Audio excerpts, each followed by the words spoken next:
Taylor Swift spends the night in Donna Kelce's new Florida home. What happened inside surprised everyone.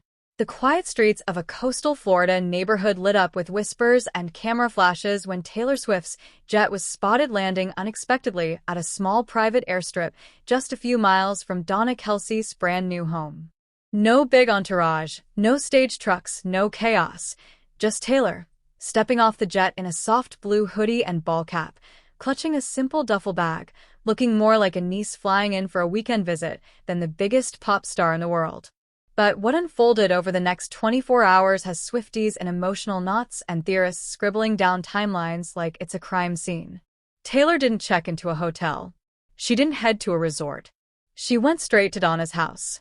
Donna Kelce, who just recently settled into a charming waterfront home in Florida after years of splitting time between Kansas City and Cleveland, had told a neighbor earlier in the week that she was expecting a very special guest, but kept her lips sealed about who.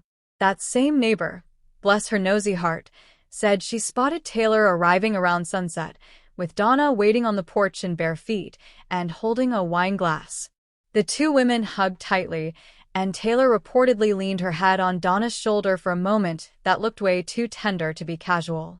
What followed was a night full of subtle but emotional moments. Around 9 p.m., another neighbor walking her dog said she saw flickering candlelight through the big bay window and heard soft music, acoustic guitar, possibly Taylor's own unreleased work.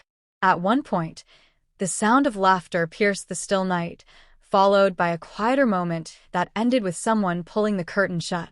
The next morning, Swifties practically broke the internet trying to decode what this trip meant. Why was Taylor alone? Where was Travis? Why now? But it wasn't long before a theory began to take shape, one that had fans reaching for tissues. The visit wasn't about music. It wasn't about fame. It was about love, legacy, and something far deeper. Insiders close to the Kelce family whispered that Donna has been preparing a special memory book, something she started after Travis won his second Super Bowl.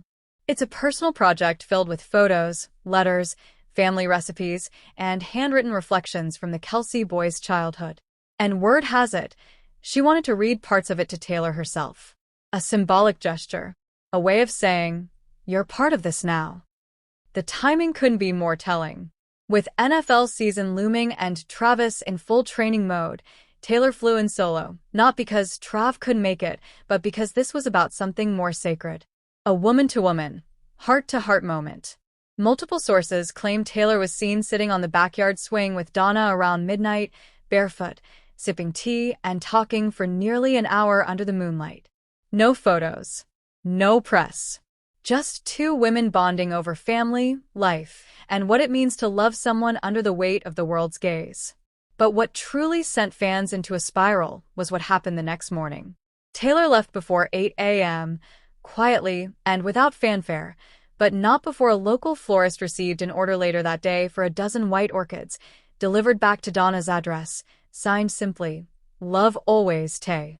White orchids, symbols of purity, respect, and family. Coincidence? Not likely. Add to that the fact that Travis posted an Instagram story later that evening with just a heart emoji and a sunset over water, eerily similar to the view from Donna's porch, and the puzzle starts to complete itself. Taylor's visit wasn't a PR move.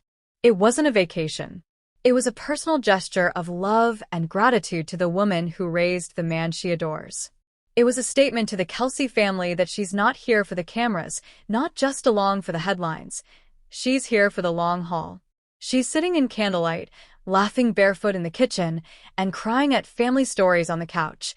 And when a woman like Taylor Swift chooses to fly across the country to spend a single quiet night with her boyfriend's mother, with no one watching, no spotlight chasing her, and nothing to promote, the message is clear.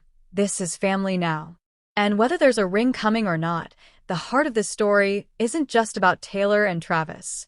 It's about Taylor and Donna. Two women from wildly different worlds, finding common ground in a quiet Florida home, lit only by candlelight and something that feels a lot like forever.